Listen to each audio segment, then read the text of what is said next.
Can you share some common myths homeowners have about home inspections? I do often run into quite a few, right? One is, what can we see? What can we inspect and tell you about?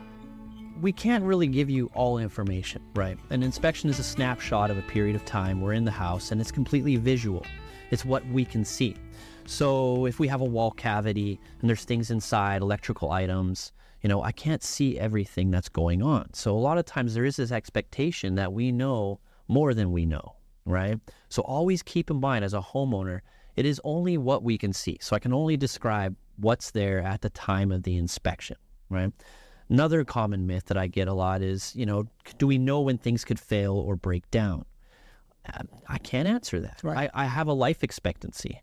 We know that a water heater will last 8 to 10 years, roughly.